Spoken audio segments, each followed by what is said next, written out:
Boa tarde a todos, bem-vindos aqui ao canal, a mais uma live, com os meus amigos Paulo Papini, Cláudio Caivano e hoje com um conterrâneo meu, Miguel Macedo, que foi convidado pelo Paulo e de quem eu já sou velho conhecido, que já fiz até lives com ele. Mas antes de os chamar para se apresentarem, eu vou fazer aqui os pedidos habituais. E esses pedidos são que, se não é inscrito no canal, inscreva-se no canal, ative o sininho para receber todas as notificações do mesmo, dê like nesse vídeo para aumentar o seu alcance e, se puder, recomende esse vídeo a parentes, amigos, conhecidos, pois pretendemos fazer aqui mais um debate sério sobre o que estamos vivendo no Brasil, que começa a ter grande repercussão mundial, não é? Porque o caos dentro do Brasil é um caos jurídico, em boa medida, e que abala um país do tamanho do Brasil, por isso acaba tendo grandes repercussões. Então, eu vou chamar aqui os meus amigos, peço mais uma vez, bem-vindo Paulo, bem-vindo Cláudio, bem-vindo Miguel, peço que, assim pela ordem do relógio, se apresentem e falem um pouquinho dos seus próprios canais, para todos aqui também poderem não só nos acompanhar aqui, mas acompanhar o trabalho que cada um faz no seu próprio canal. Então, Paulo, se você puder começar. Bom dia, meus amigos, boa tarde, boa noite, né, aos que estão em Portugal, tá? Meu nome é Paulo Antônio Papini, sou advogado, professor de Direito, conservador, não tenho vergonha de me assumir como conservador, tá? Mais ainda, Sepúlveda, sou bolsonarista com orgulho, tá? E não coloco vista essa carapuça, sim, tá? No meu canal Processo e Revista. Quando montei o canal, a ideia, e ainda é um projeto, falar apenas de direito processual civil, que é minha área de estudo, tá? Mas, infelizmente, como a gente já conversou algumas vezes, eu vi o meu país, o Brasil, né? Hoje, eu me considero um pedacinho português também, mas eu vi o Brasil quase se transformar numa Venezuela. E eu achei que era importante começar a falar pelo menos um pouco de política, tá legal? Caivano, por favor, você agora. Boa tarde a todos aqui no Brasil, né? Boa noite aos nossos amigos portugueses. Meu nome é Cláudio Luiz Caivano. O meu canal tem o mesmo nome, né? Eu uso o meu nome no meu canal. Lá eu trato, por ser advogado tributário e certificado em compliance pela Thomson Reuters, eu trato muito de direito focado a condomínio ligado ao compliance. Então, eu sempre busquei fazer essas avaliações. E recentemente incorporei aí a luta do Paulo, né? Nós nos conhecemos, aliás, através de amigos em comum, e também por ser conservador, começamos a fazer algumas lives tratando de política, e fui honrado com o convite do senhor José Carlos Sepúlveda para participar de uma live há um mês, creio que é um mês, né, senhor Sepúlveda? E é uma honra estar de novo e fazer um novo amigo aí, agora passando a palavra para o Miguel Macedo. Ora, boa tarde a todos, muito obrigado, Cláudio. É um gosto estar aqui com todos vocês, com o Cláudio, com o Paulo, com o Sr. Sepúlveda, o qual tenho o gosto de conhecer praticamente todos, menos hoje que conheci o Cláudio, também foi um imenso gosto. Eu sou português e também não tenho medo de dizer que sou conservador. Sou conservador, também sou bolsonarista, também não tenho problemas em assumir isso.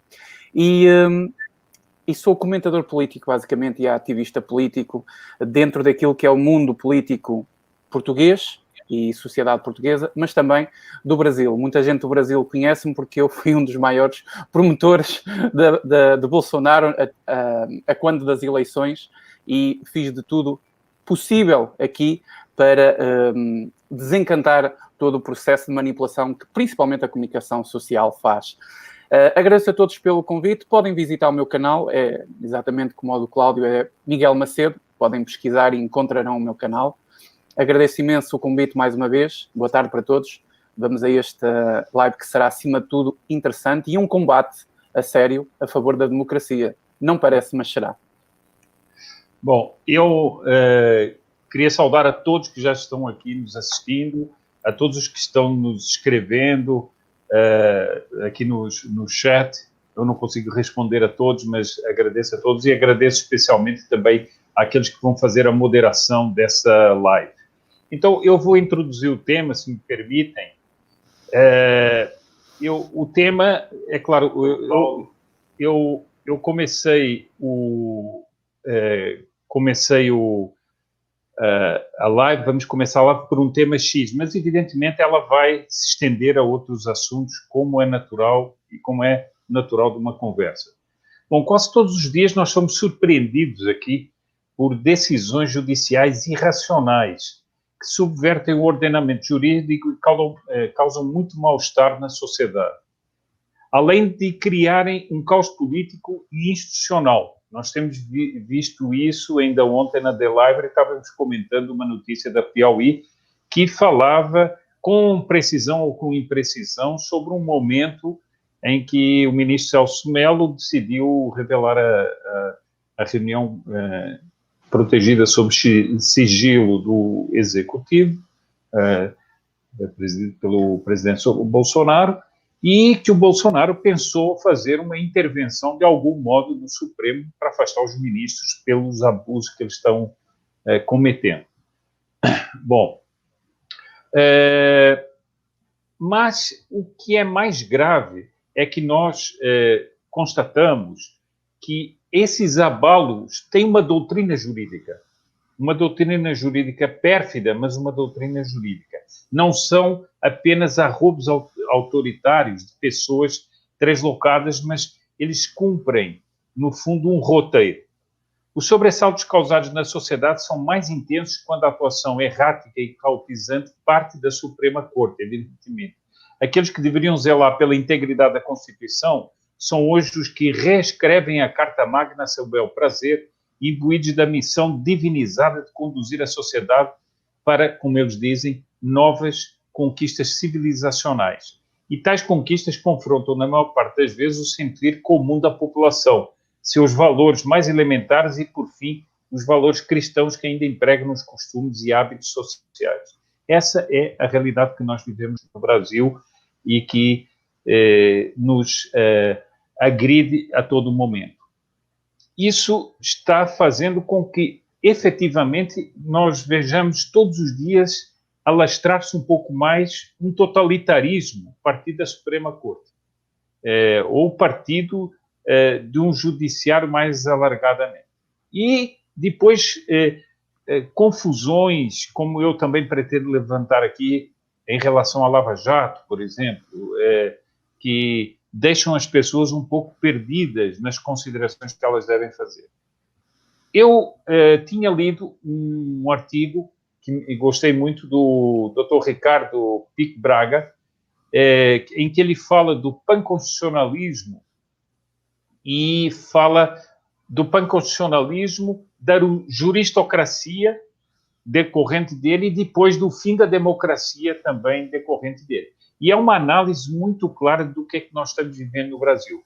Mandei para o Paulo, mandei para o Cláudio e o próprio Paulo passou para o Miguel e todos lemos esse artigo e teceríamos algumas considerações, inclusive relatando um pouco o que é que diz o artigo. Então, Paulo, se você quiser começar. Bom, nossa, esse tema é muito amplo, tá? Vamos só dar uma norteada do que está acontecendo no mundo hoje em termos de ativismo judicial, até porque um dos países que mais incentiva o ativismo judicial, da onde o Brasil importa a doutrina, é a Alemanha, tá? É o direito constitucional alemão. E vamos lembrar, o ativismo judicial, ele nasce, a doutrina do ativismo judicial, após o fim da Segunda Guerra Mundial, porque, assim, do aspecto formal, o nazismo não era uma ditadura. Hitler praticou todos os atos, inclusive a solução final, inspirado em leis, né? Então, assim, você tinha dois grandes juristas na época, Hans Kelsen, mas Hans Kelsen, apesar de ser de família judia, ele era um positivista ferrenho. Então, ele olhou e falou, olha, o que Hitler está fazendo, apesar de ser hediondo, é correto, porque ele está seguindo o rito processual legislativo, tá?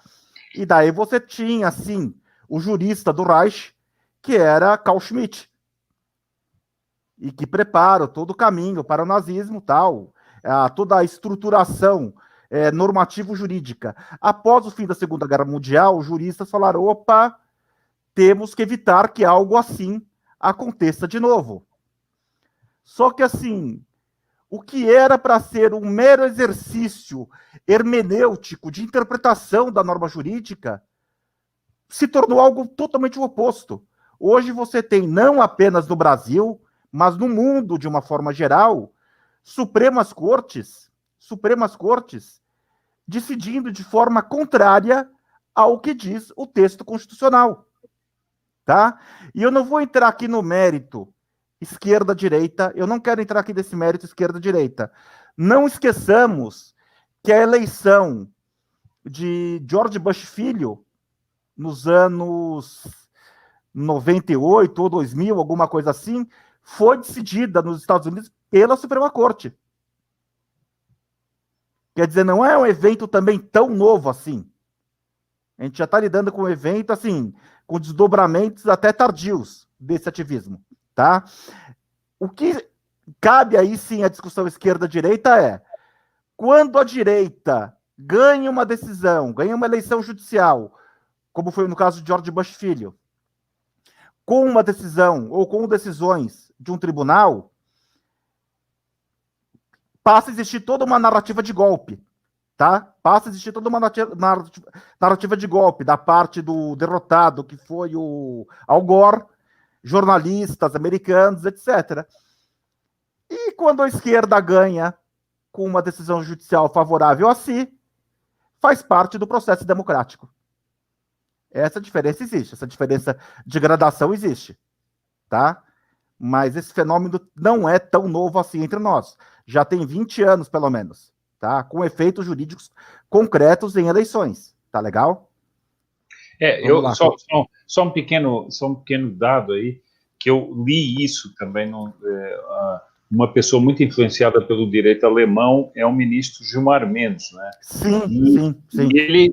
E pelo trabalho que eu li, ele foi o introdutor do ativismo judicial na Suprema Corte Brasileira. Foi ele uma das pessoas que mais se empenhou nisso, inicialmente. Mas isso era apenas um pequeno dado, e eu passo agora para o Cláudio. Eu vou fazer minhas considerações iniciais dizendo que eu e o Paulo temos a oportunidade, por estarmos próximos aí, trabalharmos na mesma linha de atuação profissional, e conhecemos, né, um pouco de história, bem pouco, eu diria, e a gente tem eu diria, uma ideia em comum, né, de que a Primeira Guerra nunca acabou, né, Sim. Paulo? E, consequentemente, ela se transformou num segundo evento bélico, e em se tratando de teoria, a Segunda Guerra também não acabou. Em ambos os casos, houve um armistício, né? E a Segunda Guerra, ela resultou na divisão geopolítica que nós conhecemos hoje. Então, é como o Paulo bem disse, a coisa nasceu ali, né, dentro do nazismo, vamos chamar assim, né, esse ativismo, se é que a gente poderia dar uma paternidade a ele, nessa questão de interpretações no sentido de dar a diretriz da conduta humana do seu povo, seja lá onde ele estiver, né? E aí eu citaria, como o rapaz do texto, o Ricardo Pique Braga, ele ressalta ali a condição do Montesquieu, quando pensou na tripartição dos poderes, e como o senhor colocou, senhor Sepúlveda, no Brasil a gente já vem aí de há muito, eu diria, tendo essa invasão, né, do poder judiciário sobre os outros poderes. A gente tem um poder aí que fica brincando entre ambos, né, porque, na verdade, comercializa o seu posicionamento, que é o legislativo, e a gente tem essa invasão do judiciário. E aí eu queria lembrar a vocês que um dos mais declarados neoconstitucionalistas da atual composição do nosso Supremo Tribunal Federal é o Luiz Antônio Barroso. Luiz Roberto Barroso, perdão. Ele já trabalhava nesse tipo de doutrina muito antes de ser indicado para o Supremo Tribunal Federal. Então, se já existiam pequenas situações de decisões nesse sentido, de lá para cá, elas só se avolumaram. Elas só se transformaram em algo mais clarividente para a população poder entender, poder perceber, entender. Talvez, infelizmente, a gente tenha essa limitação técnica, como a gente estava colocando aqui. E por isso a importância de lives como essa que o senhor faz, senhor Sepúlveda, como o Paulo também faz, como eu vejo o Paulo Henrique fazer no canal dele, porque nós temos que transmitir essa visão que às vezes está bastante nublada, né? Sempre tem uma cortina aí tentando disfarçar. A população está sendo, e principalmente nessa pandemia, nesse momento de pandemia, impingida a ter um tipo de atitude doutrinado, de fato, por aquilo que as decisões judiciais as impõem. Então, eu começaria dessa maneira e passar a palavra aí ao nosso amigo Miguel Macedo para as considerações iniciais aí. Obrigado, Cláudio. Uma coisa que este artigo deixou claro é que todo este processo é realmente uma doutrina e a pessoa tem que começar a descodificar tudo o que se passa na sociedade, seja brasileira, seja como outra, porque a Europa não está muito diferente quando refiro sensivelmente à própria União Europeia. Não está muito diferente. Mas este texto deixa claro que nós estamos perante uma doutrina. E todo o tipo de doutrina, ela tem que criar doutores para doutrinar os próximos. E isto tem sido feito passo a passo. E acho que o texto deixa claro que isto já está mais avançado que aquilo que parece. Houve uma parte no texto que eu gostaria aqui de destacar, se vocês não se importarem, aqui um pequeno destaque, que acho que qualquer leigo na matéria jurídica vai perceber isto interiorizando o que acontece na própria sociedade, principalmente o povo brasileiro. A oligarquia jurídica, certa de sua capacidade na promoção da emancipação pelo uso da razão, através dos instrumentos do direito constitucional, vem a pouco e pouco neutralizando o poder popular. Isto é uma parte importante porque é aqui que a democracia acaba exatamente. O povo, que é o poder popular, ele elege um governo, que é quem legisla. Quando esse poder legislador é anulado por um poder que tem que estar à parte, isto é um processo nem que seja um processo técnico, de ditadura. Isto é o início de um processo de ditadura. E neste bocadinho de texto que eu aqui, este pouco entendimento que a pessoa pode ter ao ler este texto, ela vai descodificar tudo. E vai ficar mais atenta a todo o processo que se passa na própria sociedade. Eu destaco aqui também uma coisa muito, muito importante, que é, no fundo, a resolução. A destruição da democracia pela juristocracia somente será evitada com a destruição do próprio panconstitucionalismo. Portanto, é preciso destruir esta doutrina para voltar aos moldes originais da própria democracia. Isto, para ser feito, eu não acredito que seja muito fácil de fazer, nem acredito que seja feito em tempo útil de cada época vivida. Portanto, eu acredito que são precisas várias décadas e várias pessoas para combater isto.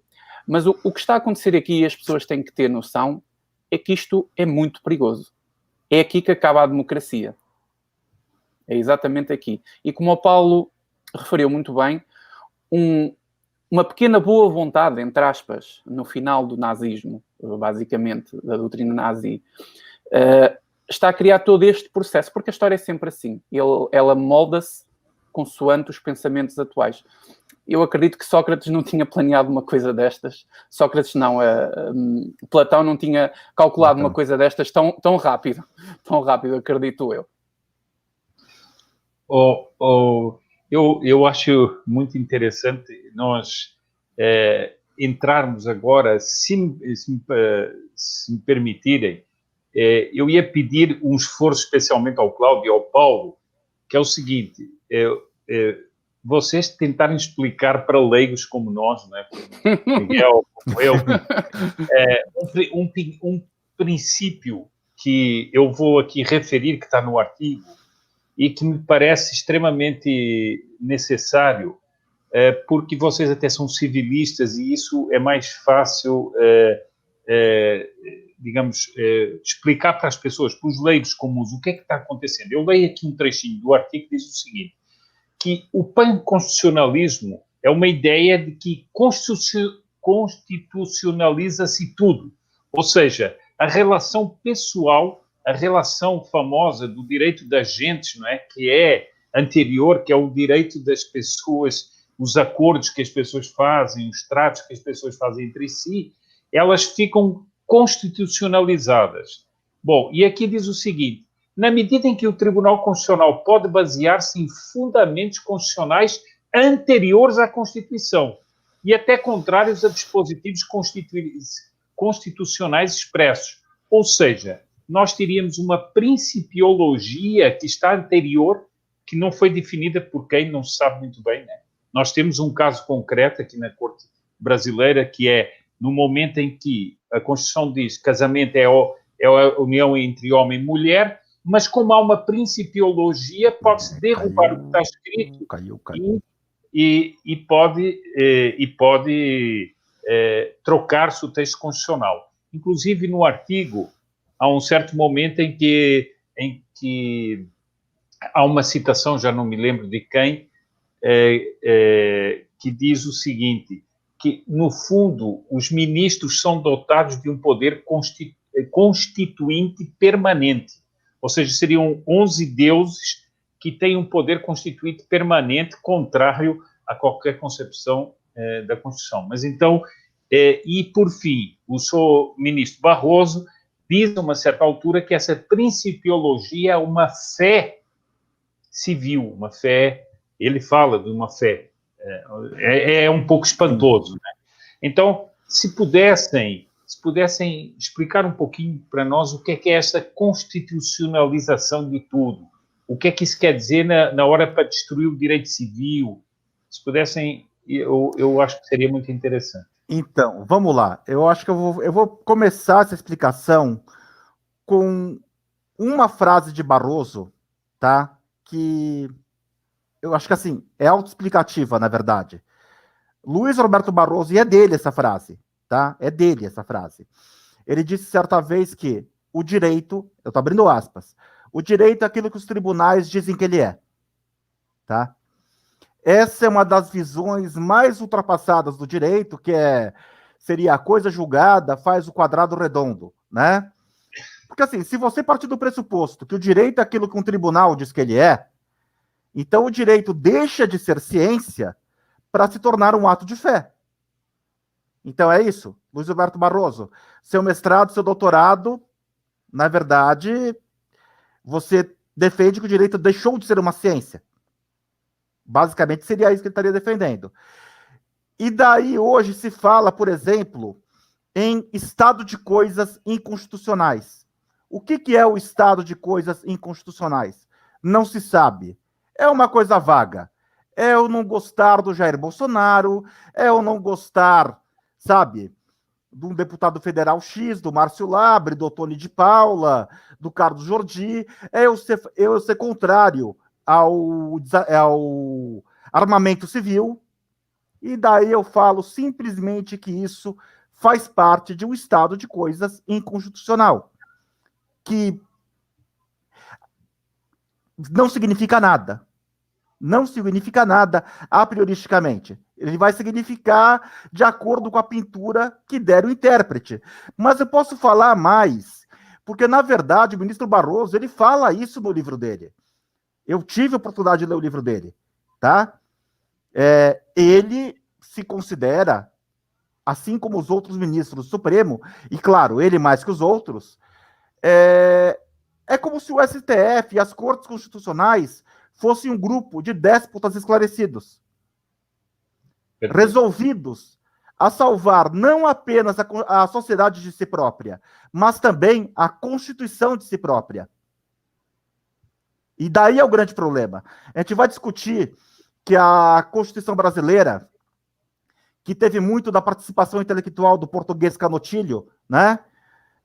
a Constituição brasileira é ruim, e eu concordo que ela é ruim, mas nem essa Constituição que é ruim hoje é respeitada pela STF. E isso que me causa um certo medo quando eu vejo alguém falar em nova Constituinte. Mas nem essa Constituição está sendo respeitada. Eu estaria feliz se essa Constituição hoje fosse respeitada. Por que eu estou falando isso? Vamos voltar ao que a gente estava falando um pouquinho antes de começar a live. Miguel, por teus amigos portugueses, é difícil entender isso, e se eu ouvisse alguém me falar isso de um país democrático, como em tese é o Brasil, eu ia falar, esse careca maluco está mentindo. No Brasil tem gente sendo presa por apoiar o presidente Bolsonaro. É isso, Miguel. Tem gente sendo presa neste momento por apoiar o presidente Bolsonaro. O deputado federal Ottoni de Paula teve uma decisão agora da Justiça Estadual de São Paulo contra ele, violando o princípio constitucional da imunidade parlamentar, para que ele seja obrigado a apagar das redes sociais todas as falas das quais ele chama o ministro Alexandre de Moraes de tirano. O senhor viu isso, Sr. Sepúlveda? Não tinha visto. Assim, eu sou obrigado a vasculhar os sites de esquerda, como o Conjuro, UOL, etc., e a gente acaba descobrindo esse tipo de coisa. É claro que eles elogiam. Claro. Para o Conjuro, para a Folha de São Paulo, foi o máximo isso. Mas, assim, existe o princípio da imunidade parlamentar, e o engraçado é que o juiz de São Paulo falou, não, mas espera aí, a imunidade parlamentar se presta apenas para o deputado falar na bancada do Congresso. Mas não foi o Barroso que falou que quando você fala a palavra STF, você está no STF? O Barroso falou isso. Que basta você falar a palavra STF, pode ser o astronauta da Lua. Falou o STF, no STF ele está. Sem direito à lagosta queimada e que fica premiado, obviamente. Tá? Então, assim, o deputado Ottoni de Paula, na hora que ele atua como deputado e ele eventualmente xinga um ministro de uma Corte Suprema, ele não estaria na Câmara? Mesmo estando na casa dele?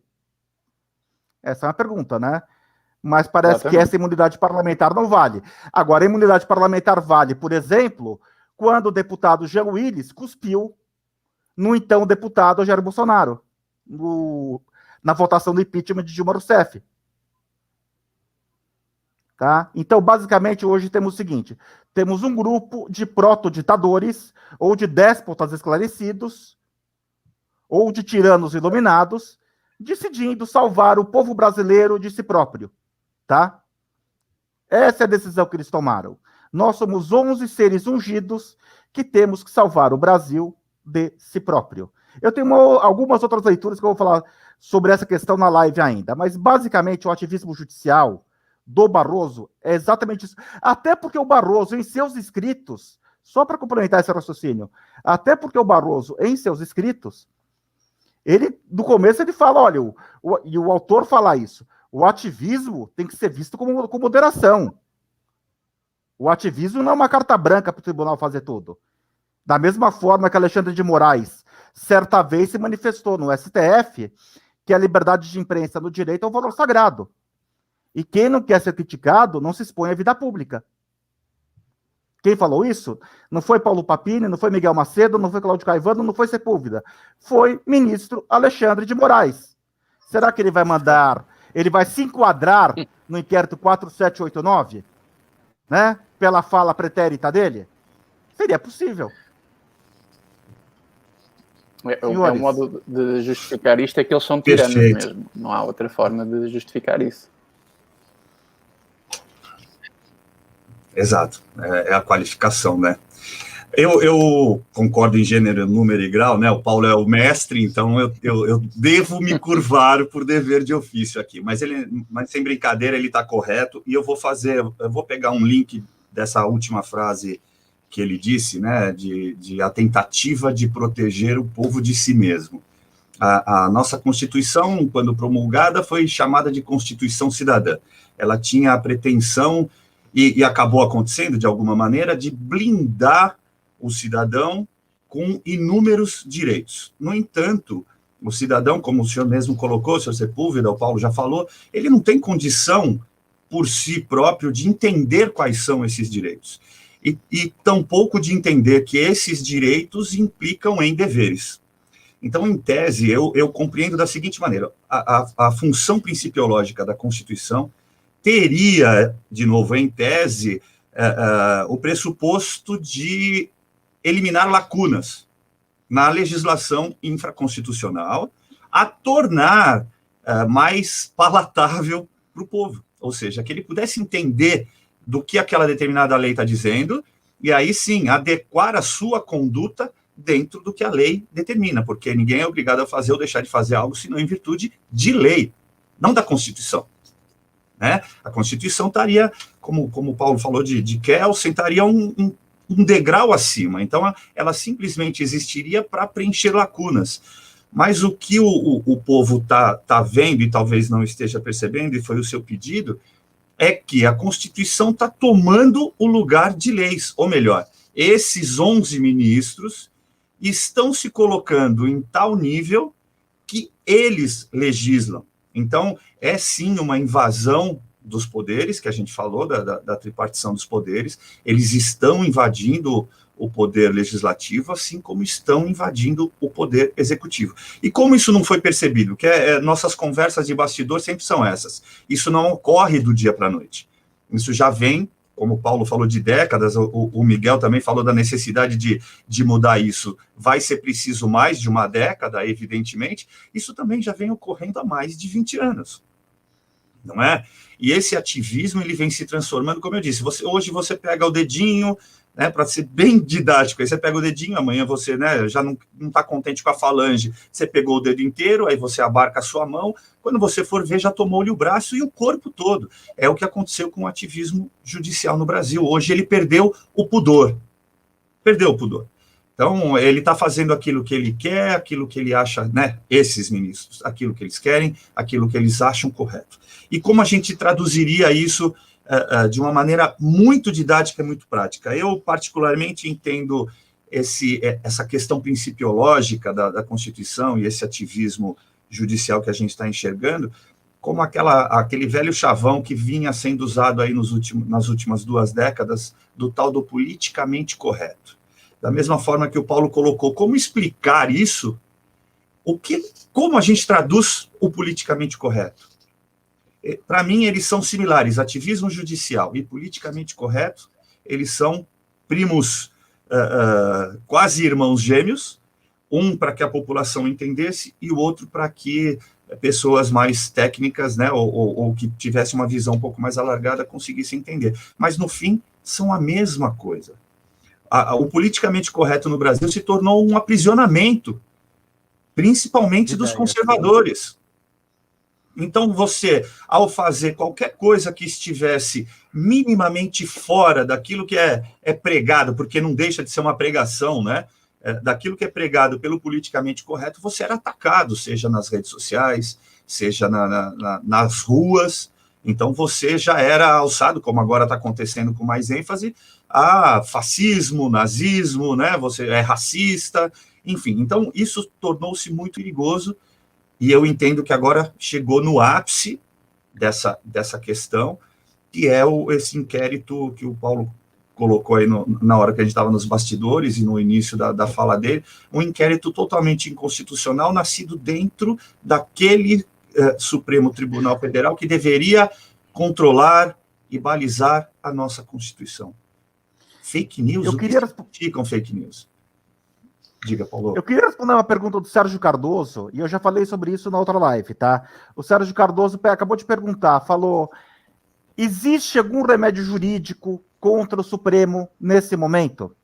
É assim, tem os teóricos, né? Vamos fazer o impeachment no Senado, mas mesmo quando existiu uma vez uma possibilidade remota de um impeachment de ministro do Supremo no Senado, o Gilmar Mendes declarou que se chegasse na mão dele, o impeachment, o STF ia falar que era inconstitucional. O Gilmar Mendes falou isso, tá? Agora, existe sim uma possibilidade, e eu acredito muito em soluções pequenas, sabe? Em passo de formiguinha, sabe? Então, por exemplo, o Alexandre de Moraes processa hoje o ex-deputado Roberto Jefferson, tá? O Roberto Jefferson poderia, em sua defesa, apresentar uma peça jurídica chamada reconvenção, que é um processo dentro do processo. Ações cíveis. Você vai falar, Paulo, mas que uma açãozinha cível mequetrefe tem o condão de causar um dano ao ministro do Supremo? Vou falar uma coisa que eu aprendi na advocacia, o Caivano também, tá? Eu aprendi com o nosso amigo em comum, Sr. Sepúlveda, com o irmão da Miri Leitão, com o Ricardo Vedo Leitão, né? Que, assim, muitas vezes, um processo complexo se decide por um detalhe. Então, eventualmente, às vezes num processo besta, que alguém moveu contra o ministro do Supremo, uma testemunha falando algo, uma prova apresentada, se transforma no motor para algo muito maior, tá? É assim, a solução jurídica para mim é essa. Se dá muito mais hoje através do direito civil do que pensar em impeachment. Vamos fazer o básico. Na hora que a gente conseguir processar um ministro do STF por ter violado a lei e conseguir exigir dele uma indenização civil, e eventualmente existem juízes de direita, sim, existem juízes de direita, sim, tem juiz que hoje aceita comprar briga intelectual com o Dias Toffoli, tem uma discussão até do Dias Toffoli com o magistrado no Twitter, tá? Pode ser que o processo caia na mão de um desses. Então, assim, ao invés de a gente começar a pensar grande, não, vamos pedir o impeachment de todo o STF, que eu amo ideia, claro, eu gosto dessa ideia, mas é irrealizável. Eu acho que a gente poderia começar, sabe, da mesma forma, você começa comprando um carro velho, daí você muda o teu carro velho por um carro mais novo, até conseguir comprar o carro que você quer. É a mesma coisa também. A gente está nessa luta, não é uma luta, puxa, vamos começar do alto. Não, vamos começar de baixo. Vamos começar de baixo. Tá? E eu acho também que caberia, sim, à presidência da República processar, por exemplo, o ministro Celso de Mello, quando chamou o Bolsonaro de nazista. Ainda que numa reunião privada, já que eles usam esse argumento também para processar os desafetos, como iriam fazer com o Weintraub.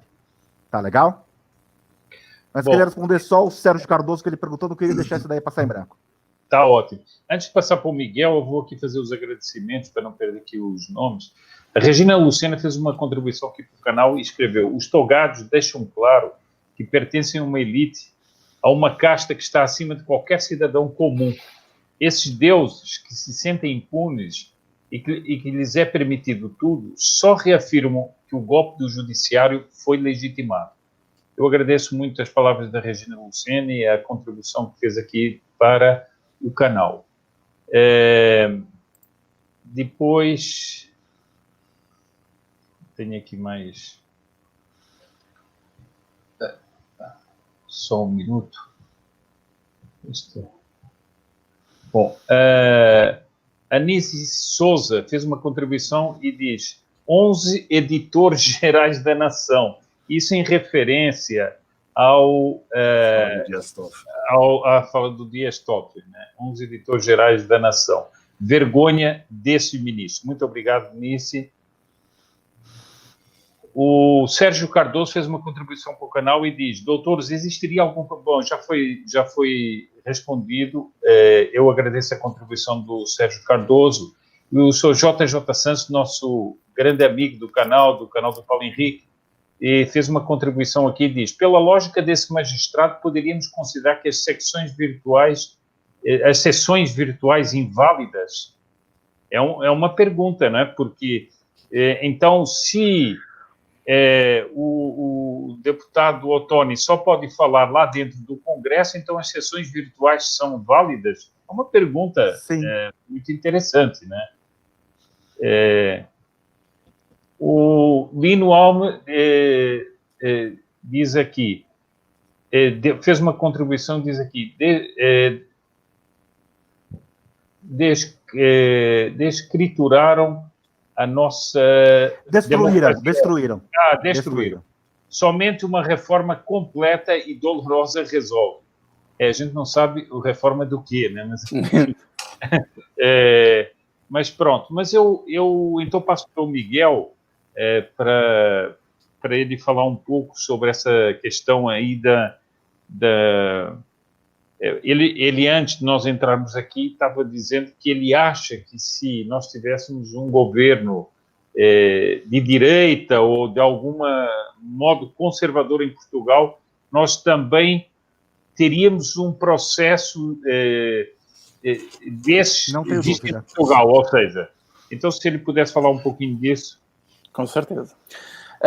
Antes de mais, eu queria realmente realçar o que o Sr. Sepúlveda disse, porque é muito...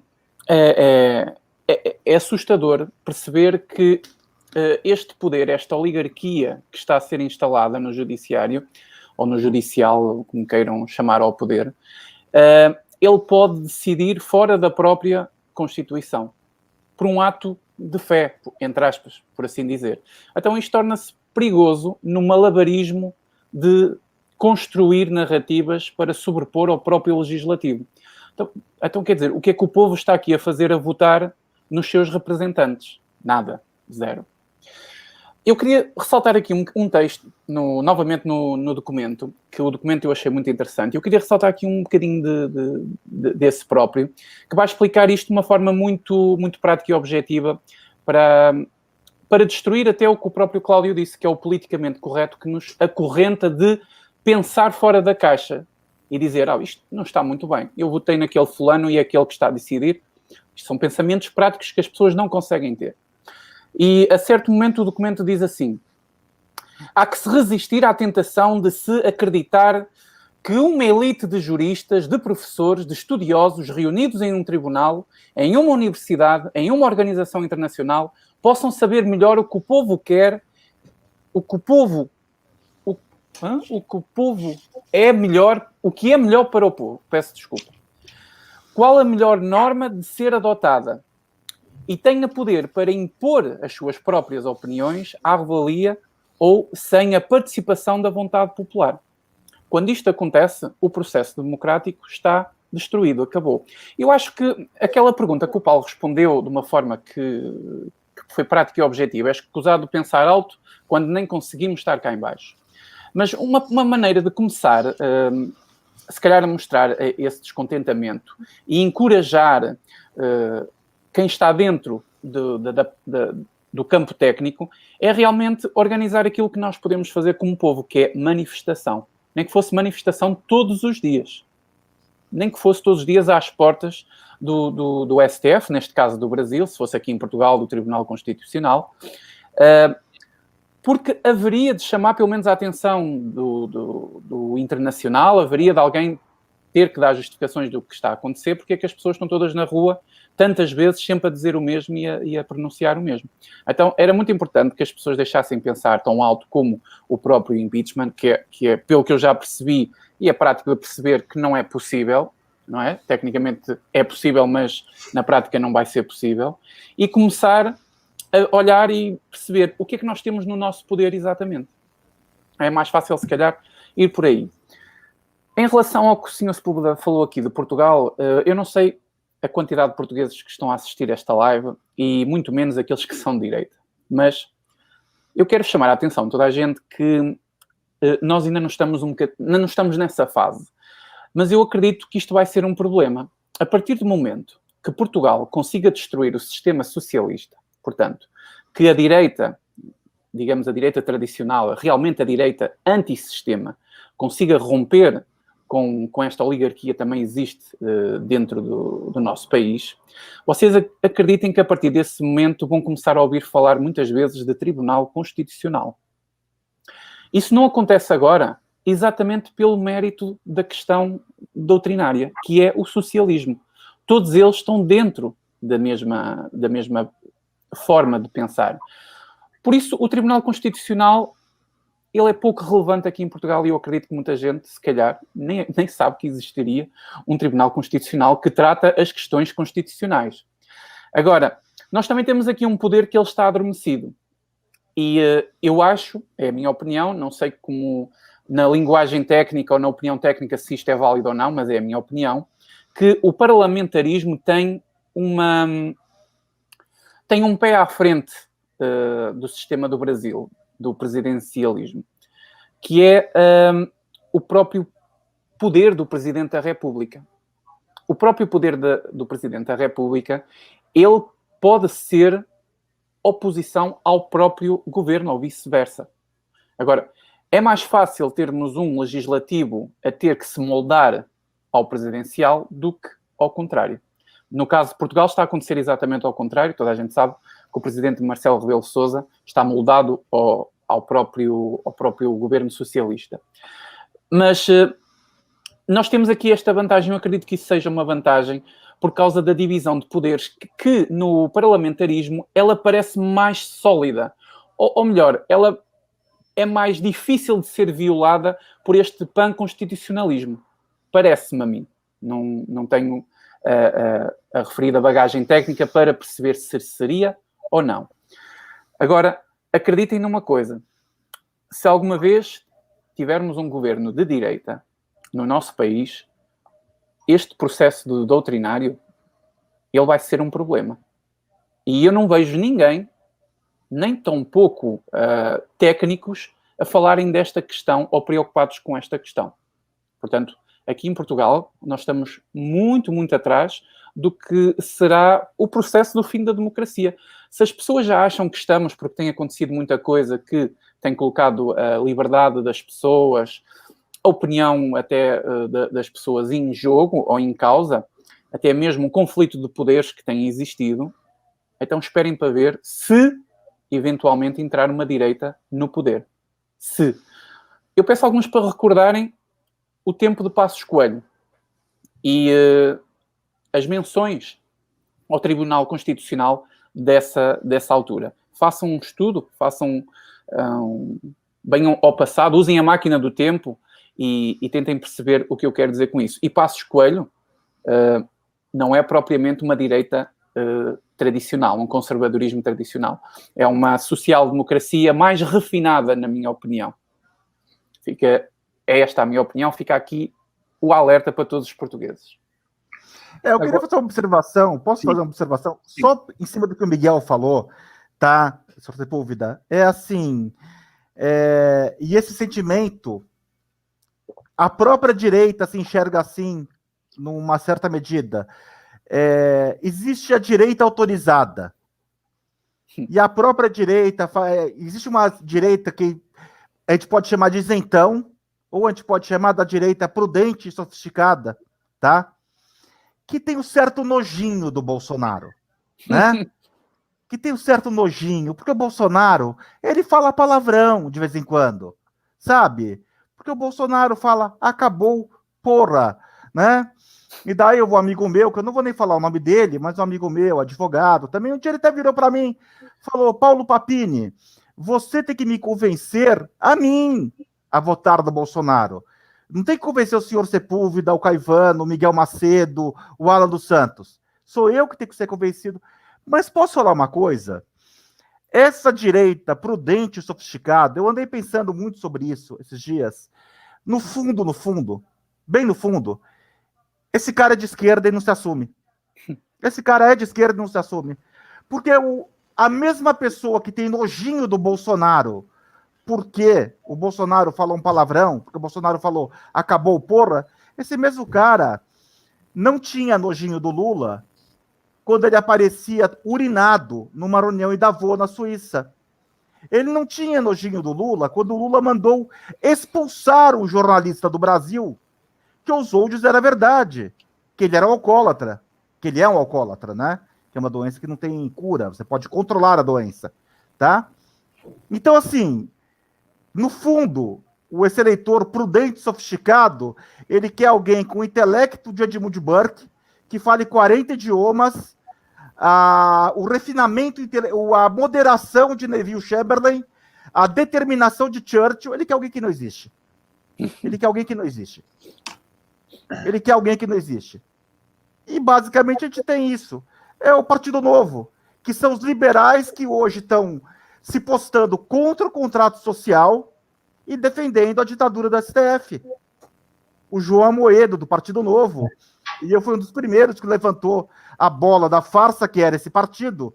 O senhor Sepúlveda lembra, já conversei pessoalmente com ele sobre isso. Quando o Partido Novo era incensado nos meios, até conservadores, com uma renovação na política. Eu falei, gente, cuidado, tá? Isso daí é lobinho e pele de cordeiro.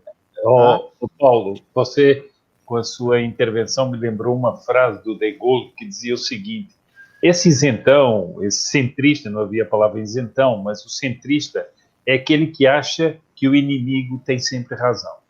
É aquela posição. O amigo, ele nunca apoia, mas o inimigo tem sempre razão.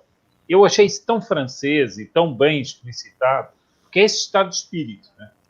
Agora, eu vou aqui entrar por um outro tema, mas antes aqui vou agradecer mais uma contribuição para o canal da Helene Cristina Ribeiro, e diz assim: parlamentarismo com os nossos parlamentares fisiológicos. São Sepúlveda, explica os nhonhões que nós temos. Isso é para eu dizer aqui para o Miguel Macedo, assim, que se você conhecesse o nível do nosso parlamento, você ia considerar duas vezes. Bom, mas eu quero aqui entrar num tema que é o seguinte: alguém pode achar assim, é um pouco exagerado vocês estarem a falar em fim de democracia, e eu quero pegar aqui no artigo que nós estamos comentando, eu queria mencionar aqui uma frase, um pensamento, não é, do Manuel Gonçalves Ferreira Filho, um dos grandes juristas deste país, em que ele está exatamente defendendo e definindo a questão da democracia. O princípio da legalidade, onde só é lei o ato aprovado pelo Parlamento, representante do povo, exprime a democracia, na medida em que subordina o comportamento individual apenas e tão somente à vontade manifestada pelos órgãos de representação popular. Eu achei esta frase lapidar, uma definição clara do que é a democracia. Ora, nesse ponto, nós temos o seguinte: todos os dias nós temos decisões do Supremo tomadas depois de provocação de algum partido que perdeu as eleições e não consegue no Parlamento fazer valer a sua, digamos assim, a sua vontade, porque não foi votado pela população. Então vai para o Supremo e o Supremo toma atitude e contesta a maioria, atendendo a partidos minoritários. Essa prática, enquanto uma prática comum, é a violação da democracia. Ou seja, são representantes minoritários do Parlamento que vão para o Supremo e o Supremo toma a decisão por eles, contrariando o próprio Parlamento. Então, assim, a meu ver, quando nós falamos de fim da democracia, não é uma ficção, é uma coisa na prática. Eu vou só aqui lembrar uma coisa: qual é a autoridade que tem o Supremo Tribunal Federal para determinar que o governo pode ou não pode aumentar o Bolsa Família? Qual é a autoridade que eles têm? Isso é ridículo. Depois, por que o Supremo Tribunal Federal determina que não há mais ações policiais nas favelas do Rio e onde está havendo combates do narcotráfico? Por quê? Porque o PSB foi lá e pediu. Porque tem uma agenda ideológica que ele não consegue passar no Congresso, então vai ao Supremo e faz. Agora, eu queria que vocês comentassem, o Paulo, o Cláudio e o Miguel, mas, sobretudo, o Paulo e o Cláudio, enquanto juristas, comentassem isso. Quer dizer, efetivamente, isso é o fim da democracia ou não é? Caminhamos para isso. Caminhamos para isso. Tá? Qual que é a autoridade do Supremo? Fazer uma pergunta aqui para vocês, uma pergunta retórica, porque eu sei que não tem nenhuma, mas tem toda também, porque na hora que o juiz fala o que é a lei e o que deixa de ser a lei, o que é o direito, né? Como até o próprio autor fala no livro. Na verdade, o juiz hoje, ele passa a julgar não o direito posto ao caso concreto, mas o direito em si. É isso que o Supremo está fazendo. Ele não está julgando o direito analisado ao caso concreto, mas o direito em si, tá? Qual que é a autoridade do Supremo para criar um tipo penal? Nenhuma. Porque, assim, isso faz parte dos ordenamentos jurídicos mundiais há 805 anos, pelo menos, uma coisa chamada princípio da legalidade. Só existe crime através de lei que o defina. E essa lei tem que ser lei em sentido estrito, quer dizer, uma lei elaborada por um Congresso, por uma Casa Legislativa, no Brasil votada pela Câmara e pelo Senado, Portugal não tem Senado, vai ser votada só pela Câmara, com a sanção presidencial ou do primeiro-ministro, tá? Então, assim, só que o Supremo Tribunal Federal decidiu, através, por exemplo, da questão da homofobia e agora com a questão das fake news, que o crime de homofobia se equipara ao racismo. Mas isso também, senhor Sepúlveda, não é novo. No ano de 2004, e por incrível que pareça, eu sou obrigado a concordar mais uma vez com Marco Aurélio de Mello. No ano de 2004, o STF julgou que o antissemitismo, num processo movido contra um editor gaúcho, né, ele editava livros antissemitas, que o antissemitismo é uma forma de racismo. E o STF tomou essa decisão, ministro Aires Brito, etc. E o Marco Aurélio de Mello falou uma coisa com a qual concordo. Ele pegou e falou, olha, o antissemitismo é nojento, é repugnante, mas a hermenêutica de direito fundamental é sempre restritiva. Quando a lei fala racismo é crime, não existe raça judeu, como não existe raça católica, como não existe raça presbiteriana, neopentecostal ou qualquer outra. Então, assim, se a população quiser que aquilo seja crime, que vote uma lei para falar antissemitismo é crime. Ou qualquer perseguição religiosa é crime. Mas não vai caber ao Supremo criar essa equiparação legal, como já foi feito no ano de 2004. Tudo isso, a gente está colhendo coisas plantadas muito antes de toda essa polarização política que a gente está vendo agora. Sim. A gente está colhendo frutos plantados assim há muito tempo atrás. Tá? E é um professor explicando o ativismo de dentro para fora, né, Paulo? E eu queria explicar uma coisa também, tá? Que eu gosto de falar sobre isso, que o grande culpado, ou um dos grandes culpados... Gente, assim, aquela planta americana, a sequoia, ela não cresce em um ano. Você vai jogar uma semente de sequoia no chão, vai demorar 400 anos para ela crescer. Não é isso? Sim. Uma das grandes sementes do politicamente correto que o Caivano citou está na pessoa, sabe de quem? Dwight Eisenhower, que era o comandante-geral americano das tropas na campanha europeia na Segunda Guerra Mundial.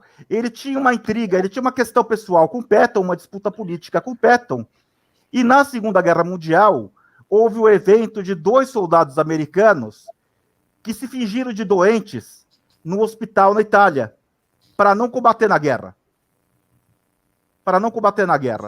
O Patton foi brando. Quando ele viu essa cena, ele foi brando, porque ele poderia até mandar esses soldados para uma corte marcial. Sim. E eles seriam executados. Mas Patton foi brando. O que ele fez? Ele deu uma surra nos dois. Isso mesmo. Ele deu uma surra nos dois. Né? Surra, assim, aquela surra de tapa na cara de mão aberta, sabe? Para humilhar, para doer na alma. Né? Que dói mais que um soco, na verdade. O que aconteceu, que eu falo, ali foi lançada uma primeira sementinha do politicamente correto. Os 2 soldados foram reclamar para as instâncias superiores e Eisenhower exigiu que Patton se desculpasse para os soldados covardes que tentaram se esconder no hospital de campanha. Obviamente que Patton se recusou e ele foi tirado do comando. Qual que foi o substituto? Bradley, né? Omar Bradley, não foi isso? Você está exigindo muito da... Agora eu não lembro, o substituto dele na campanha europeia. Mas foi isso mesmo. Eu só queria fazer essa observação aqui. Muito bem colocado, Paulo. Essas bombas de efeito retardado, sabe? Que tem muito na Europa. Aquela mina terrestre que não explodiu e que, de repente, alguém acha na Polônia. Uma mina plantada em 1949. É mais ou menos isso que a gente tem hoje. Eu queria pegar mais um link seu que você acabou dando o exemplo do antissemitismo em relação ao nosso STF, lembrar que o antissemitismo na Alemanha, ele foi legitimado, ou seja, existia lei. Daí ao ponto. Judeu, né? Esse trajeto, por isso é o risco do que você está explicando do politicamente correto, que é o ativismo judicial, como você acabou de explanar de maneira brilhante, o risco é esse. É daqui por diante, o que hoje consideramos crime, tornarem-se deveres de alguém.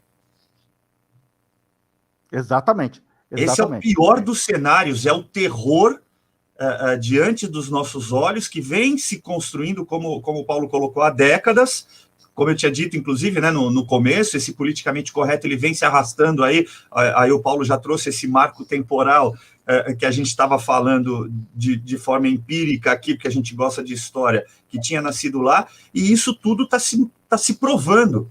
E para voltar para o texto, né, ou melhor, não deixar o texto escapar, quando ele fala de pan-constitucionalismo, essa questão de pan como pandemia, né, é justamente um esforço hercúleo que vários governantes estão fazendo ao redor do mundo, talvez no intuito de formarem uma nova ordem mundial. Eu já ouvi esse termo transitar na internet, né, em lives, etc., mas eu temo e tenderia a dizer que não se trata de uma nova ordem mundial, mas que trata-se do contra-ataque da mesma ordem mundial que se sentiu, de novo, né, colocada por uma posição de inferioridade na história desde a Segunda Guerra Mundial. Então, eu diria que é um risco grande, e no Brasil ele está alargadamente aí avançado, e o meu temor como o do Paulo, né, fazendo uso de novo aí das palavras dele, infelizmente, muitos colegas da nossa profissão que deveriam nos auxiliar e levantar. Agora parece que tem aí 1 ou 2 movimentos conservadores, né, de advogados conservadores. Totalmente acovardados. Vamos falar a palavra correta, Caivano. Estão acovardados. Abjeto. Tem 1 ou 2 movimentos, mas ainda é muito pouco. É muito pouco. A gente tinha que realmente se levantar. E aí, só para finalizar a minha fala, que eu queria ter dito antes, esse politicamente correto, ele se apresenta de várias formas, né? Porque nunca um quadro é pintado da maneira clara, principalmente quando você quer passar uma verdade subliminar, né? Para que ela seja interpretada durante o tempo, para que não sirva só para aquele momento. Um exemplo é o desarmamento, né? Você impingir contra a população a face do mal, e você se colocando definitivamente como presa. E foi isso que aconteceu no Brasil com a aprovação da lei do desarmamento. Você ser obrigado a devolver, né, uma propriedade sua, você comprou aquilo, é seu. Então, você literalmente ali teve o início desse processo, não o início, mas assim, ficou mais clarividente, como eu gosto de usar essa palavra, para a população, que, olha, eu estou te tirando direitos. Você não vai fazer nada? Então, beleza, eu já estou certo que eu estou caminhando pelo caminho certo, né? Eu estou trilhando o caminho certo. Eu vou aumentar isso. Mais para frente eu vou te tirar mais direitos. E é isso que o politicamente correto ou o ativismo judicial vem fazendo desde então, nos privando de direitos e garantias fundamentais. Agora, aliás, Cláudio, gostei muito, eu nunca tinha pensado nisso, porque além de tirar direitos, eles expoliaram uma propriedade. Eu não tinha pensado nesse aspecto. Ou seja, o Estado não apenas tirou o direito à legítima defesa, mas ele expoliou a propriedade que a pessoa tinha comprado ou tinha herdado, ou qualquer coisa.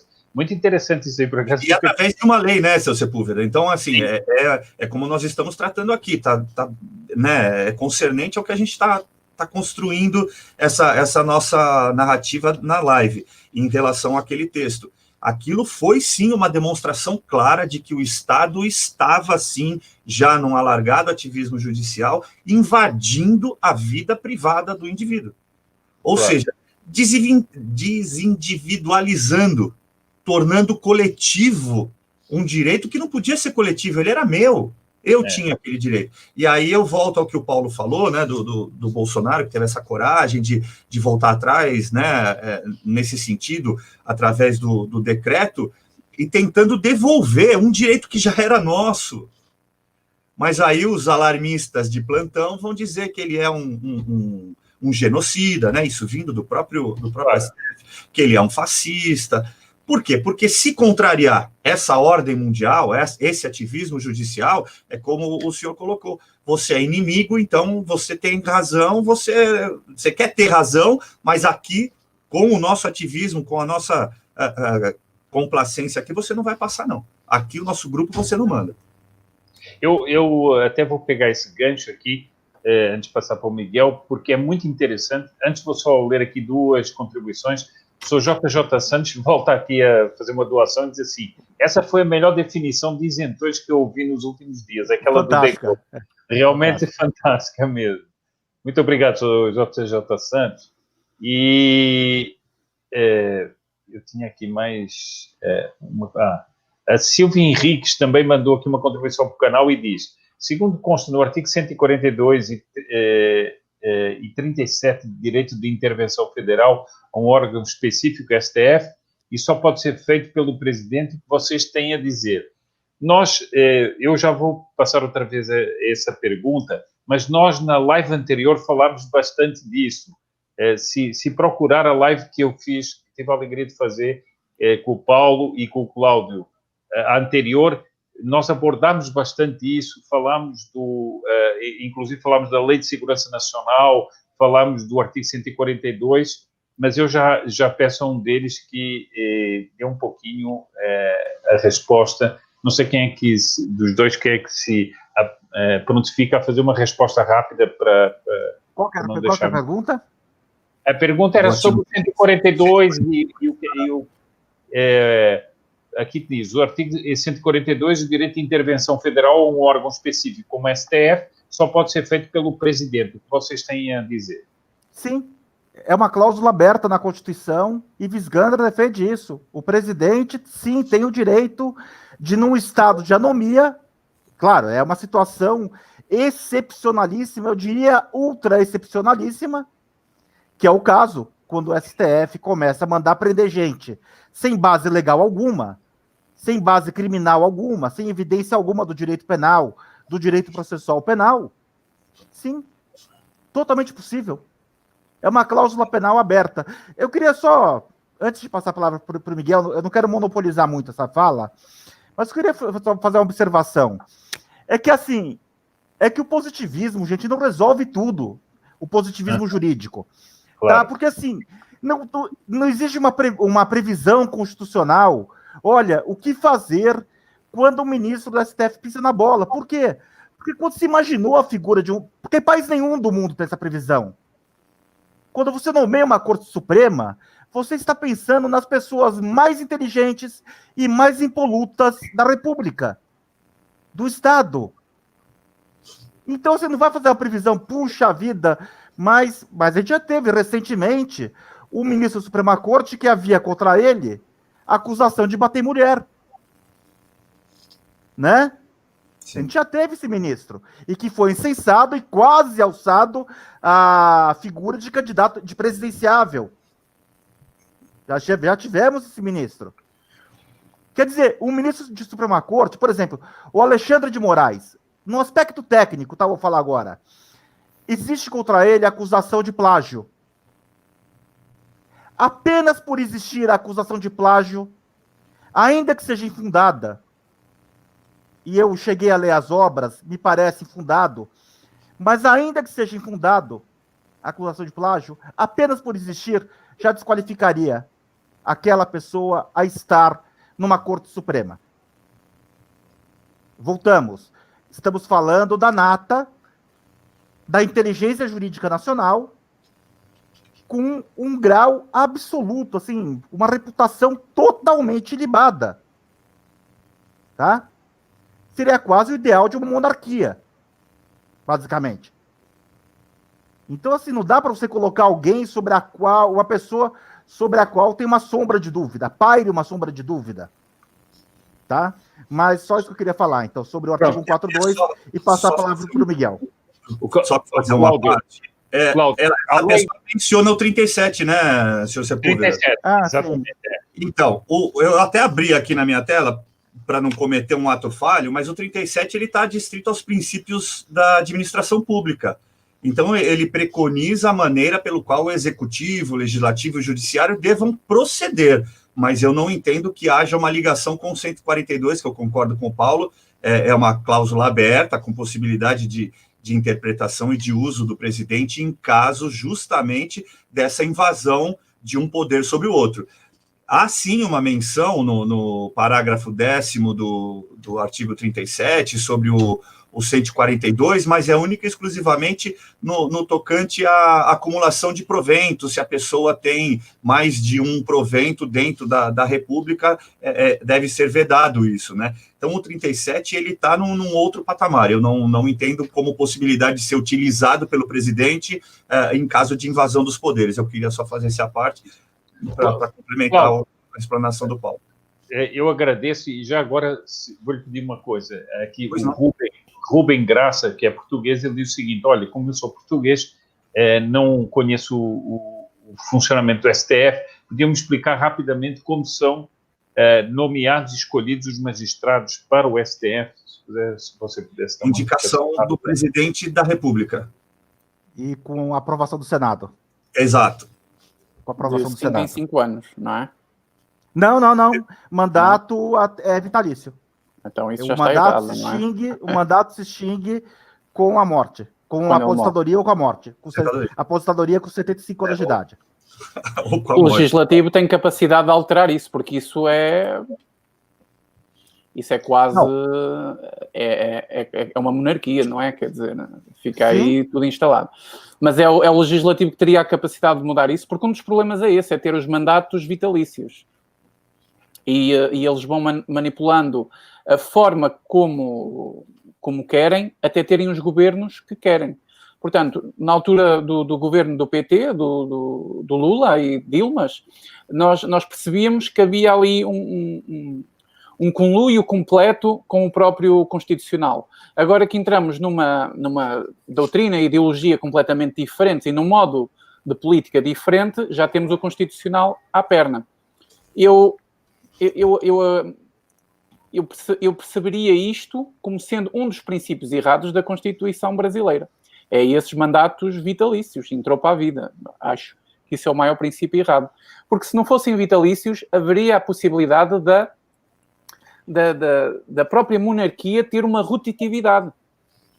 E isso seria saudável. Um presidente fica 5 anos, um STF fica 5, um governo fica 4. Pronto, sou eu aqui a lançar datas. Então, não era vitalício. Eles sabiam que não estariam ali para sempre. Isso poderia ser alterado? Isto é uma pergunta que eu faço. Através do legislativo? Através de um projeto de emenda constitucional, sim. E é justamente aí. Se calhar esse é o primeiro ponto que devia ser feito. Não permitir que seja um juiz ali a vida inteira. No nosso parlamento, Miguel. Não, isso não existe. Eu acho que isso não existe na democracia moderna, ter um poder vitalício. Alguém ter um poder vitalício. Isso não pode existir, quer dizer, é infundado num país que é democrático, porque toda a vez que entrar uma forma legislativa que não é compatível, temos um processo de constante destabilização política, que é o que está a acontecer no Brasil, e até entrar num processo quase de ditadura técnica. Aliás, é uma ditadura técnica. Se pessoas vão presas por apoiarem o Presidente da República, isso é uma ditadura técnica no paralelismo que é o judicial, que é uma coisa estranha, não é? É que se fosse o próprio Presidente da República a aprender quem é contra ele, isso era ditadura, não era abstrata, era concreta, não é? Concreta. Como é um paralelismo de um poder paralelo, basicamente, não é bem assim. Tem bases extra-constitucionais e constitucionais e o diabo de sete. Acho que esse é o princípio errado do problema da Constituição brasileira. E era aí que eu até ia tocar nesta minha intervenção, já agora aproveito. Eu vou fazer só uma correção aqui para nós, né, porque a gente concordou, Paulo, a aposentadoria compulsória deles aos 75 anos, né? 75. É o que vai acontecer agora, em novembro, se eu não estiver enganado, com o decano, que é o Celso de Mello. E aí o Bolsonaro vai ter a possibilidade de escolha de um novo ministro do STF, e aí vai passar por esse crivo do nosso Senado, né? Ele precisa da aprovação de 41 dos 81 senadores, né? Então, portanto, seria simples. Portanto, até aos 75 anos, se for eleito, neste caso, um juiz ou um ministro do STF com 50 anos, ele fica 25 anos no poder. Ele vai passar por quantos governos? Ele vai ser a favor e contra de quantas iniciativas legislativas? Ele vai dar a mão a quantos presidentes que vão passar? Ou corrige-se a Constituição para que exista uma rotatividade saudável na democracia, porque isso não é plausível, acho. Eu não percebo nada. Mas quando me dizem é um mandato de 5 anos, não, é vitalício. Parece que eu é que estou a cometer o crime de querer impor aqui um limite temporal a um poder que não é eleito pelo próprio povo. Mais sentido tem de ele ter limitações, porque ele não é eleito pelo próprio povo. Então, o princípio da própria Constituição já é errado. Não, por isso é que eu perguntei e o Paulo respondeu que se talvez fosse possível mudar, tem que haver boa vontade e quando entrarem ministros ou pessoas de honestidade intelectual suficientemente honesta para fazer uma coisa dessas. Talvez aí o Brasil tenha... Eu não sei como é que é nos Estados Unidos, acredito que os mandatos não são vitalícios. Acho que tem... Não, a Corte Suprema é vitalícia também. Também? O Brasil até meio que copiou o modelo americano, na verdade. Bom, então se calhar o errado aqui sou eu. Mas, Miguel, veja só que o Mas é um sistema que para eles funciona. Tá? Ótimo. Pois, claro, então... O ponto que você está colocando, Miguel, a dificuldade que nós temos no Brasil, e a gente está tratando desse ativismo judicial, e da forma que você já compreendeu dessa dificuldade, porque não há uma rotatividade dessas pessoas, imagine o alinhamento com um determinado governo. Certo. O próximo, que é agora o que a gente está vivendo, né, que houve uma ruptura de um movimento, vamos chamar de socialista, social-democrático, enfim, como quiserem, aí vou deixar ao critério dos nossos ouvintes aí. Quando você tem essa ruptura, você tem um STF totalmente formada pelos governos anteriores. E está aí a dificuldade, e é justamente neste momento que esse ativismo judicial toma ainda mais corpo e de maneira violenta, como o Paulo muito bem estava explanando, como o caso do inquérito inconstitucional que está lá dentro do Supremo Tribunal Federal, que é o das fake news. Só fazer uma observação, que eu acho que, claro. Eu acho que o senhor Sepúlveda ele tem que encerrar a live daqui a pouco, mas eu queria falar isso. Gente, vamos dar o nome aos bois. Esse inquérito, assim, inconstitucional, é você entender, é você discutir se a sucumbência pertence ou não pertence ao advogado, se o dano moral tem ou não que ser alto. Esse inquérito é uma monstruosidade jurídica. E vamos dar o nome aos bois. Né? É uma monstruosidade jurídica. É uma aberração sem tamanho.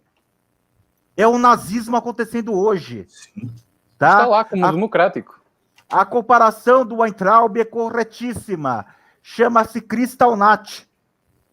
É a noite dos cristais. As pessoas sendo presas porque a Sarah Winter, que eu nem gosto dela, tá lá fazendo uma manifestação cafona na porta da corte.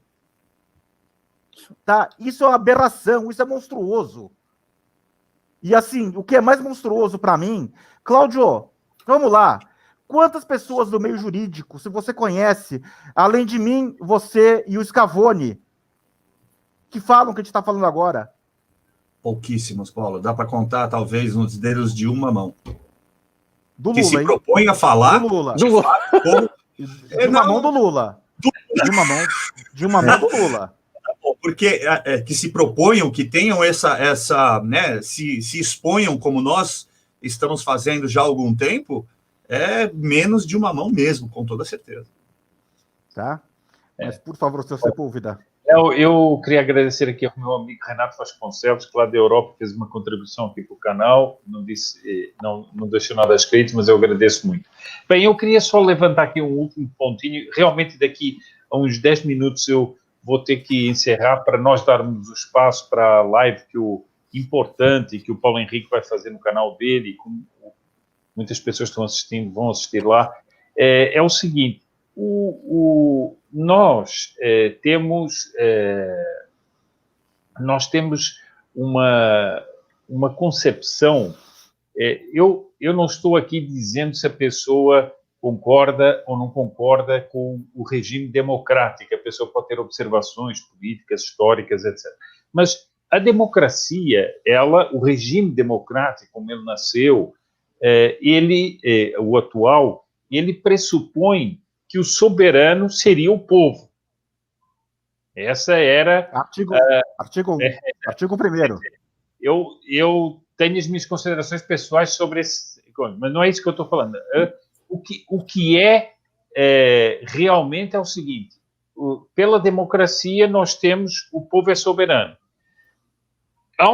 Há uma tripartição dos poderes, não é? Nós temos o executivo, nós temos o legislativo, nós temos o judiciário, e o judiciário tem um papel muito estrito. E aqui, no trabalho do Ricardo Pico Braga, ele fala disso, ele mostra como esse panconstitucionalismo gera uma juristocracia, porque se tudo é constitucional e há uma principiologia anterior à própria Constituição, e quem é a intérprete dessa principiologia são os 11 juristas, ou que deviam ser juristas que estão no Supremo, nós temos uma juristocracia. No momento em que temos essa juristocracia que invade com as suas práticas os outros poderes, nós temos o fim da democracia. E ele cita, mais uma vez, o Manuel Gonçalves Ferreira Filho, que diz o seguinte: o Tribunal Constitucional não é agente da reforma. Isso pertence ao soberano, o povo, pelo caminho e pelos ritos adequados, pelo processo constituinte derivado. Não lhe cabe ir além da Constituição, mesmo a pretexto da sua atualização, pela singela razão que ela não lhe dá tal competência. Bom, isto aqui é muito interessante. Ou seja, de onde é que esses ministros tiram essa competência que eles se atribuem? Quer dizer, eles têm uma doutrina que, desculpe, mas só pode ser uma fé. Sim. Pode ser uma fé. Que é? Ou seja, nós estamos diante de uma questão que nós temos uma religião civil do Estado, imposta por um tribunal constitucional. Eu não sei... E é interessante que eles falam, né, em princípios constitucionais anteriores à Constituição, mas eles negam o direito natural. Exatamente. Vai falar direito natural para eles, parece assim, que você jogou água benta no capiroto. E é verdade. O artigo também fala exatamente dessa fusão com a própria religião, que está a ser substituído completamente por esta própria doutrina. Claro. É um entendimento que usaram um princípio para chegar a um fim completamente diferente do tipo de fé, quase. Claro. E veja só, isso tá positivado, hein? Recentemente o Fachin tomou uma decisão no intuito de afastar a religião de qualquer interpretação alargada a nível legislativo e executivo. Eles precisam de tornar o relativismo a própria fé. Fake news, hein? Muito bem lembrado, Cláudio, muito bem lembrado. Porque, como diz o Paulo, essa gente vai plantando sementes ao longo do caminho, né? E Exato. Eles vão jogando, isso passa no correr dos acontecimentos. O Fachin disse, já passou. Exato. Mas ele plantou uma sequoia do mal. Isso aí. Exato. É abuso de poder religioso. O que é isso? Isso, é isso mesmo. Eu não conseguia... Exatamente isso, abuso de poder religioso. Abuso de poder religioso. Inventado pela Suprema Corte. Por um ministro da Suprema Corte. Que essa é outra coisa que nós temos, é que nós temos 11 Supremas Cortes. Né? Porque temos 11 ministros e cada um decide o que bem lhe aprover. Mas isso aí foi muito bem lembrado, Cláudio. Eu gostei muito.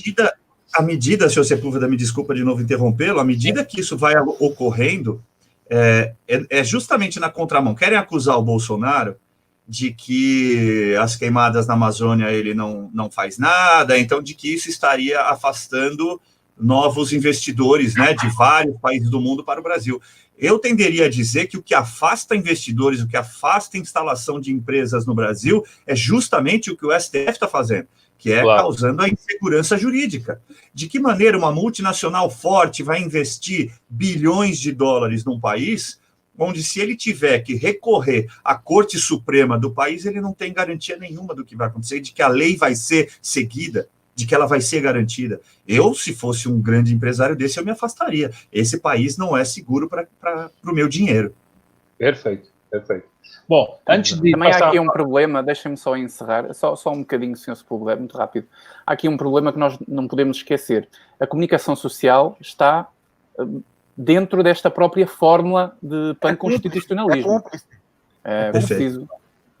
Se tivéssemos mais tempo, era interessante falar também, porque é quase um poder instalado, a própria comunicação. Perfeito. É mesmo.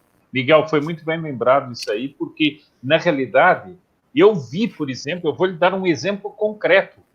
O ministro Supremo censurou, que é uma coisa absurda, né? Não é que ele mandou apagar tweets, ele censurou para o futuro, não pode publicar coisa nas redes sociais.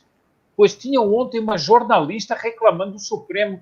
Que é isso, Supremo? Vocês proibiram e o pessoal conservador continua a usar as redes sociais. Quer dizer, isso é um esbirro. Legitimar a tirania.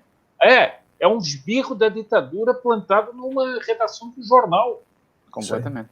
Bom, mas antes de passar para as palavras finais aqui, e todos vão fazer os últimos agradecimentos, o Sérgio Cardoso fez mais uma contribuição aqui para o canal e diz: somos o único país do mundo de regime presidencialista subjugado pelo parlamento, sem ser parlamentarista, e totalizado pelo judiciário, sem que o povo leigo perceba claramente. Muito obrigado pela sua observação e muito obrigado pela sua contribuição. A Resumeu bem a coisa. A Elaine Martins também fez uma contribuição para o canal e disse: todos os problemas do Brasil emanam do STF. E o PH Vox, nosso amigo PH Vox, fez aqui uma contribuição para o canal e diz assim: obrigado, meu caro amigo. Não, eu estou recomendando a todos que vão para a live deles, porque a live vai ser extremamente importante. É um programa muito bom sobre Conexão Europa, que eu recomendo. Sou fã do Paulo Henrique. Também. Paulo Henrique, um grande abraço para você e para o Ivan e o Oscar, o Brás Oscar. Bom, e a senhora Marta Gomes também fez aqui assim, uma contribuição para o canal. Ela não deixou nada dito, mas eu agradeço muito a contribuição dela. Bom, nós temos a alegria de ter mais de 600 pessoas ao vivo aqui. E eu queria, então, que na ordem das nossas apresentações, que o Paulo, depois o Cláudio e o Miguel, e eu ressalto aqui a participação do Miguel pelo seguinte, porque é preciso abrir esta janela para Portugal. Em Portugal é impressionante a desinformação que existe a respeito do Brasil, é impressionante. Eu tive a oportunidade de fazer até já 2 vídeos para o canal Notícias de Iriaco, tentando desmitificar mentiras que andam nos jornais, que andam na boca de muita gente. Mas então a ideia até foi do Paulo Papini, trazer aqui o Miguel Macedo, e eu queria, antes de nós passarmos aqui à rodada final, digamos assim, realçar que a participação dele foi para abrir uma janela para Portugal. Muito obrigado, Sr. Sepúlveda. Bom, vamos lá. Eu só queria finalizar E voltando àquela frase famosa, que o melhor do Brasil é o brasileiro, né? Porque é tão grave isso, porque eu não sei se o Miguel sabe exatamente. O Alexandre de Moraes, do STF, determinou que o Twitter exclua contas do Alan dos Santos, Bernardo Kister, no mundo. No mundo. Gente, deixa eu explicar uma coisa. O Partido Comunista Chinês não teve ideia de pensar em algo análogo a isso. O Stalin está furioso, não teve essa ideia antes. O Partido Comunista Chinês não pensou em fazer isso. É assim... é por isso que eu estou falando, assim, chamar de constitucional é até elogio. É até um elogio. Tá? Isso assim, chamar de aberração jurídica também é um elogio. Isso é uma monstruosidade jurídica. E, infelizmente, hoje, eu não conheço mais do que 4 ou 5 juristas que defendem incondicionalmente o que a gente estava expondo aqui, e eu coloco aqui o Caivano, coloco a mim, coloco o Scavone, e que defendem incondicionalmente o presidente Jair Bolsonaro. Tá? Tem um deles, não quero citar o nome aqui, que eu gosto, é aquele que, assim, sou de direita, gosto do Bolsonaro, mas, né? Gente, não dá para ter... Não é um momento de conjunção adversativa, tá legal? Não é momento de gosto de Bolsonaro, mas, tá? É gosto de Bolsonaro, portanto, tá legal? Caivano, por favor. Bom, queria mais uma vez agradecer e também, como o Paulo falou, eu vou deixar talvez 2 sementinhas aí que a gente esqueceu de colocar. Uma, o Miguel muito bem colocou agora há pouco, que é a questão que eu chamo porque historiadores antes de mim, eu não vou vestir essa, né, pegar esse chapéu para mim. Eu chamo de a ditadura do quarto poder no Brasil. Ela é muito forte, né, e que é executada pela mídia, e essa pandemia, no meu ponto de vista particular, com respeito a todos aqueles que entenderem contrariamente, a pandemia foi sim um estudo, foi sim uma oportunidade deles verificarem a possibilidade dessa mídia continuar controlando a população, e de que maneira esse controle se efetivaria nas atitudes, né, na conduta humana dessa mesma população. Ponto. Esse é o meu pensamento. Peço desculpas a quem pensa de maneira contrária. E o outro é que o Paulo mencionou o Alan dos Santos agora, e ele fez uma acusação seríssima a uma pessoa que eu iniciei mencionando e vou terminar mencionando, que é o Luiz Roberto Barroso, né? Ele é acusado pelo Alan dos Santos de prevaricação, por ter ciência da espionagem contra o presidente Bolsonaro e nada fazer, ao contrário, tentar se utilizar destas provas colhidas dessa maneira ilícita para caçar a chapa Bolsonaro-Mourão. Isso é de uma gravidade sem precedente na história do nosso país, pelo menos enquanto eu me entendo por gente. Eu nunca vi esse tipo de coisa acontecer e a gente está diante disso agora. Claro que precisa aí de mais levantamentos, apresentação de prova.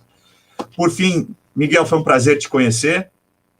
Senhor José Carlos, foi um prazer revê-lo. Agradeço imensamente, é uma honra para mim participar fazer qualquer participação no seu canal. Estou sempre à disposição. E Paulo, um prazer enorme te rever e estaremos juntos de novo na segunda-feira no nosso Momento Condomínio no seu canal. Beleza, então, Cláudio. Abração, meu. Miguel, por favor. Antes de mais, quero agradecer o convite que me foi feito pelo Paulo. Paulo, muito obrigado pelo convite. Foi isso, Miguel.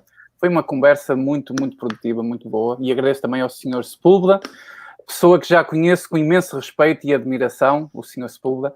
Vou-lhe pedir para que não desista de ajudar também o nosso país, Sr. Sepúlveda. Eu vi as suas intervenções no Notícias Viriato e fiquei muito contente quando vi. Fiquei muito contente e vi que o jovem diretor de Notícias Viriato está aí no caminho certo. Foi um gosto estar com estes 3 gigantes. Espero que tenha contribuído para alguma coisa também na ponte Portugal-Brasil, que também é muito importante, porque eu não me canso de dizer isto, e acho que o povo português tem uma habilidade especial de encarar o egocentrismo como quase fé. É que é preciso olhar para o Brasil para evitar o que poderá acontecer em Portugal. E o português simplesmente não acredita nisso. No seu alto do ego, do narcisismo, às vezes até de um próprio radicalismo identitário, ignoram completamente o que se passa, são usados por o quarto poder que nós falamos aqui, que é um grande problema neste momento no nosso país, porque não tem refutação possível, que é a comunicação social, e ainda estamos muito longe de ter um país que é aquele que portugueses, neste caso Portugal, sonham para os vossos filhos e para os vossos netos. Muito longe, acreditem que estamos muito longe. E o que falamos aqui, este panconstitucionalismo, este ativismo, esta doutrina de um poder que não tem legitimidade para o fazer, mas que o faz, com toda a legitimidade, por mais incrível que seja, ela vai acontecer em Portugal em algum momento. Eu fico por aqui. Muito obrigado pela oportunidade. Foi um imenso gosto estar aqui. Obrigado a todos pelos comentários. Eu vi que algumas pessoas citaram-me aí. Muito obrigado pelos comentários, pelas citações. Deixo um abraço Procura a Miguel todos Macedo. vocês. No canal, era Talk About Português, agora Miguel Macedo, não é isso, Miguel? Exatamente. Quem quiser encontrar o meu canal, antigamente era o Talk About em português, muitos brasileiros devem ainda se recordar, mas agora é só Miguel Macedo. Eu tenho abordado muito Portugal, mas tenho sempre lá um cantinho para o Brasil, obviamente, porque com o Brasil eu aprendi processos que agora estou a ver acontecer em Portugal. Okay? Um abraço para todos, muito obrigado, fiquem todos com Deus, até à próxima. Eu agradeço a todos, agradeço ao Paulo, agradeço ao Cláudio, agradeço ao Miguel, alegria em tê-lo aqui, Miguel, e também gostei muito das suas palavras. Vamos fazendo essa ponte cada vez maior entre Portugal e Brasil. E Processo e Revista. Alguém perguntou, Paulo, qual é o seu canal? Processo e Revista. Muito bem. E já agora, diga o seu outra vez, Cláudio. Para quem... Meu nome é Cláudio Luiz Caivano. Cláudio Luiz Caivano. Bom, e agradeço a todos os que estiveram aqui presentes, agradeço aos que fizeram moderação deste canal, desta live, e peço a todos que virem essa live e não estão inscritos no canal, inscrevam-se no canal, inscrevam-se depois nos canais dos que participaram dessa live e ativem o sininho para receber todas as notificações e, se possível, deem like nesse vídeo. Um grande abraço para todos e até uma próxima vez para discutirmos assuntos desses e esperemos dar boas notícias sobre Brasil e Portugal. Grande abraço a todos, fiquem com Deus todo mundo. Boa noite. Abraço, valeu. Um abraço para todos.